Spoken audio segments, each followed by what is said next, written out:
What's up guys, it's Tommy here and welcome to a brand new Liverpool transfer news video where we have loads of brand new updates on Jordan Henderson's imminent departure to Saudi Arabia. He recently completed the first part of the medical, we will have more details on that. Also we have a big detail on Lavia's potential transfer to Liverpool. But first, the biggest news is that Klopp gave an update on Liverpool's transfer plans in a podcast with the Liverpool's official YouTube channel. He said, and I quote Klopp here, "New players will come in and they have to come in because we have to agree on something on the players that we sign and then we will go for it. We have to because we know that other teams in the Premier League are also very good." So guys, if you are excited about this news, make sure to leave a like and subscribe. If you are new around here, half of you guys watching my videos aren't subscribed to my channel, and also I'm on holiday at the moment, but I still try to make videos for you guys every single day. So if you appreciate that, make sure to like this video. And also it's important to note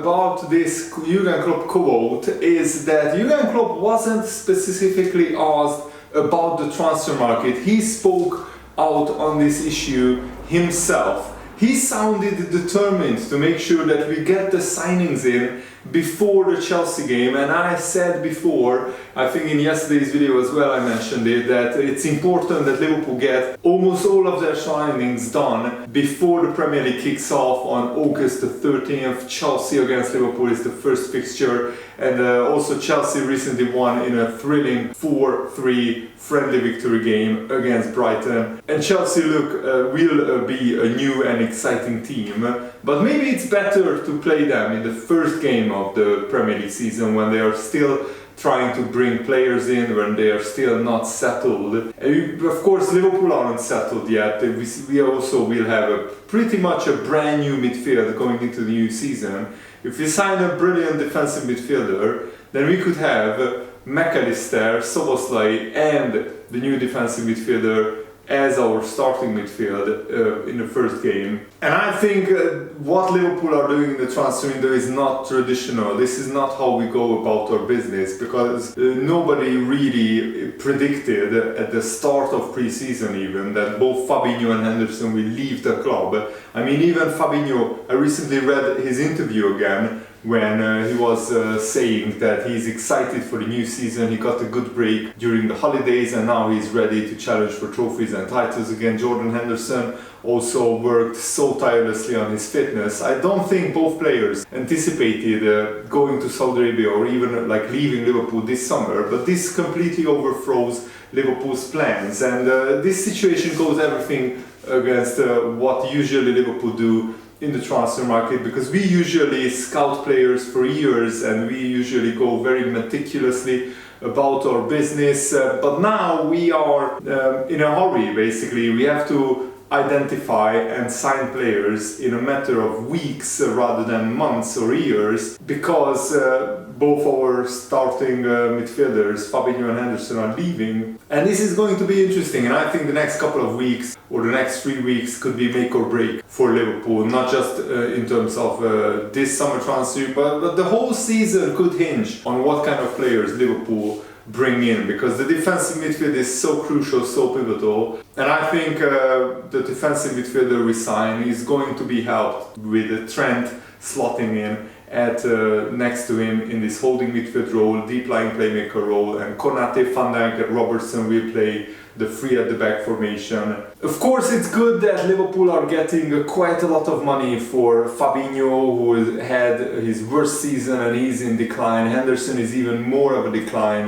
than Fabinho. He had an even worse season than Fabinho. So I think it's good that Liverpool are getting 55 to 60 million pounds for these two players, but it's not ideal that the Saudi Arabian League emerging has disrupted Liverpool's transfer plans. But it's really reassuring that Jurgen Klopp is so excited and so determined to get the right players in. And I mean, imagine if Jurgen Klopp had the budget of Man City or Newcastle. He would wipe the floor with pretty much every team in the world, I'm pretty convinced. Because even on a restricted budget, he won every trophy possible in English football to win, and in European football as well. And hopefully we can add the Europa League into the collection as well, because then 8 different trophies would be won under Jurgen Klopp. How magical would that be? And also it's significant that Jurgen Klopp said pretty much that we are looking to sign players and not just one player. So I think as soon as the Henderson and Fabinho deals go through and they leave for Saudi Arabia, we get the money in, and then in a matter of days or a week, Liverpool will be announcing some new incomings, and I will be one of the first people to report on this. I was one of the first channels on YouTube to say that we are interested in Dominic Szoboszlai. Hell, I even made a video 2 or 3 years ago saying that Liverpool are scouting Dominic Szoboszlai. So this is the channel to be if you want to keep up to date with all the Liverpool transfer deals. And English media is also reporting that Liverpool will hold talks with Roma Lavia this weekend, and more talks will continue. If those talks fail, we will hold talks with Crystal Palace regarding Cheikh Doucouré, but Liverpool will submit a written transfer offer to Southampton on this weekend or early next week. Other clubs are pushing for Lavia, but Liverpool are the most interested. And James Pearce also confirmed yesterday that Jordan Henderson underwent his first part of his medical in Manchester. £12 million will be the deal, plus bonuses and add-ons, so it could rise to 15, maybe even as much as £20 million. Of course, it's a bittersweet ending for Jordan Henderson himself. This is not the ideal way to say goodbye to a club where you became a legend, but it's a great deal for Liverpool. We get 12 million pounds minimum, but that will rise to 15 to maybe 20 million, and hopefully if the Fabinho deal goes through we can get another 40 million. So minimum we are getting 55 million pounds for both players, and Liverpool still have some money left over in the transfer budget, around 30 to 40 million. So Liverpool have a little bit under of 100 million pounds to still work with, and I think we can sign 2 very good defensive midfielders with that price. Romero Lavia is the most rumoured, but I wouldn't mind signing Sangare or Khephren Thuram or somebody of that ilk. Fabrizio Romano also reported yesterday that Henderson completed first part of medical tests as new Al Ettifaqi player on Friday. Second part will be very soon. Deal to be signed next week for 12 million plus add-ons. A 3-year contract was agreed 2 weeks ago. It's not £700,000 per week. I think English journalists were confused when somebody reported that he will quadruple his salary. But what that means is he will quadruple his after-tax salary, because now he's earning around £195,000 per week, which equates to £110,000 per week after tax in England, but he will earn a tax-free £350,000 per week contract in Saudi Arabia, which means that he almost quadruples his salary there. And some Liverpool fans are already laughing at Dominic King, who wanted Liverpool fans to think that Henderson had a massive decision to make, yet Fabrizio Romano is reporting that 2 weeks ago Henderson already agreed a 3-year deal. Soon as he knew he wasn't a guaranteed starter anymore at Liverpool, Henderson wanted to leave. And when he got this huge offer, which at least will earn him 3.5 times his salary that he used to get in England, he was ready to jump ship. And fair enough, it's Henderson's decision, and he has to live with whatever the Liverpool fans will think of him after this, but I will thank him for his service. Henderson has been absolutely magnificent for Liverpool. 12 years, he leaves as a Liverpool legend, and I applaud him for what he did for Liverpool in those 12 years. He worked tirelessly, he was an absolutely brilliant player for the majority of the time, barring last season, but he leaves with my well wishes, and I think it's a great deal for the club. And Henderson leaves as a Liverpool legend, winning every single trophy. And some Liverpool fans are already poking fun at Henderson, saying Henderson is pulling one last PR move before he bounced and left Liverpool.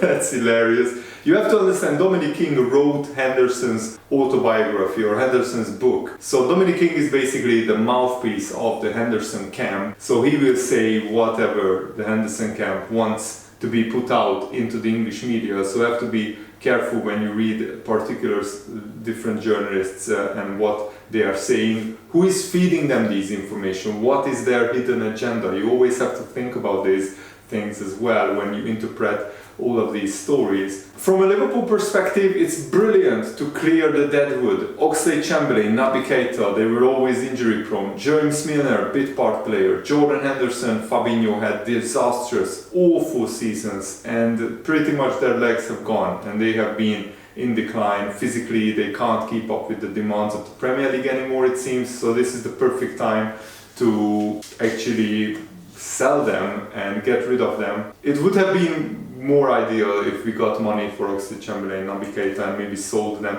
last summer and invested that money into a midfielder last summer, but we can't change that anymore. And I think maybe if Liverpool knew, maybe in retrospect, if Liverpool knew that Henderson and Fabinho were leaving, we could have offered a contract extension to James Milner, because Jurgen Klopp said he wanted Milner to stay. And Milner pretty much confirmed that Liverpool made it clear to him that Liverpool won't give him a contract extension. But if Liverpool knew that Henderson and Fabinho were both leaving, maybe Liverpool would have given Milner a contract extension and he would have been playing the James Milner role and transitioning towards becoming the assistant coach or another coach under Jurgen Klopp. But the most important thing is Liverpool are freeing up so much amount of wages, so much money that was going to Milner, Oxlade-Chamberlain, Naby Keita, Henderson, Fabinho.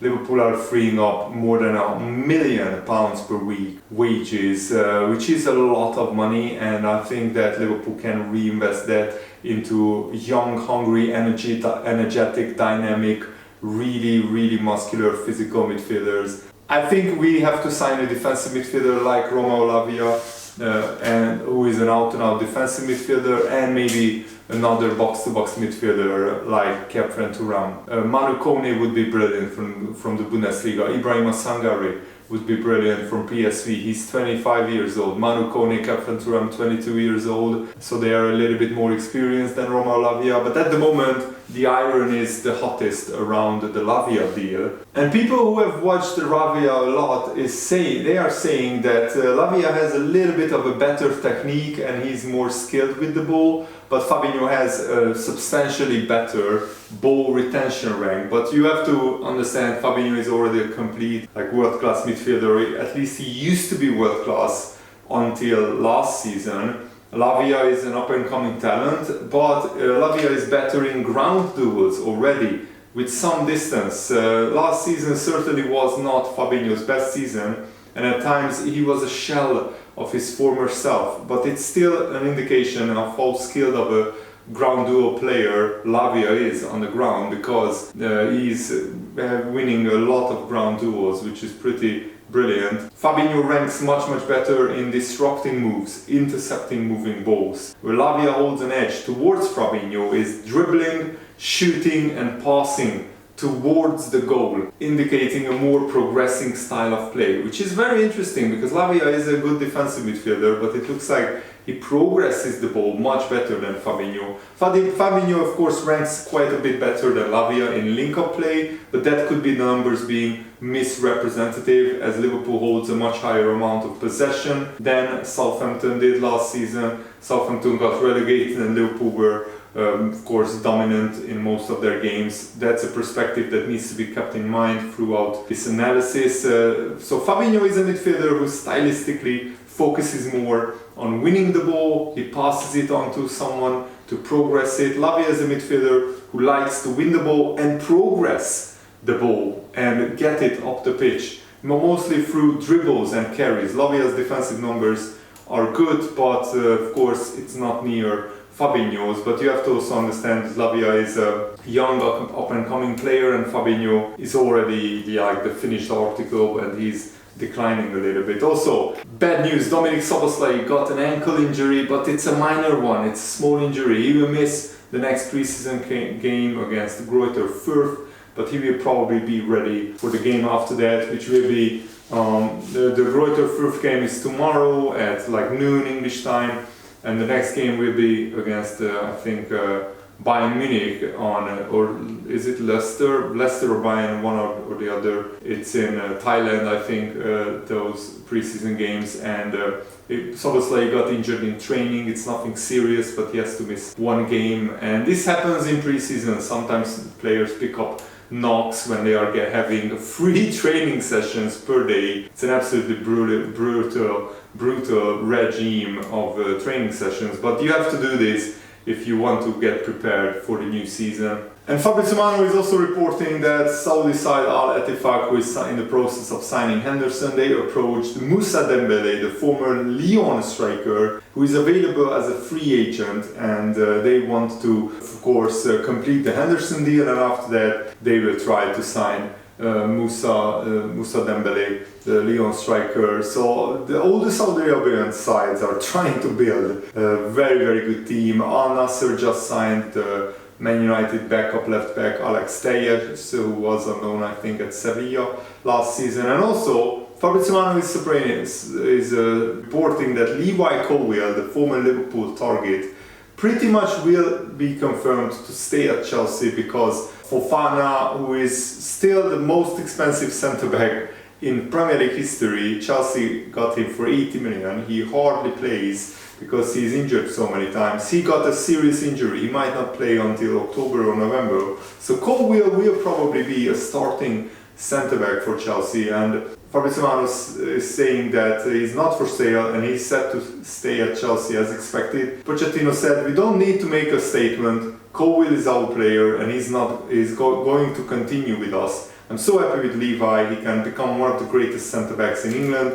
And I think this was all about Levi Colwill having enough playing time to stay at Chelsea. I think we already knew that he wanted just to play, and if he didn't get that at Chelsea, then he will try to engineer a move away from Chelsea. But now that Chelsea have so many injured centre-backs, and they also sold some centre-backs, I think Colwill will start the season, and that was all that he needed. And Chelsea, of course, don't really want to sell him. So let me know what you think about all the stories that we talked about, and thanks for watching. Have a nice day. See you guys.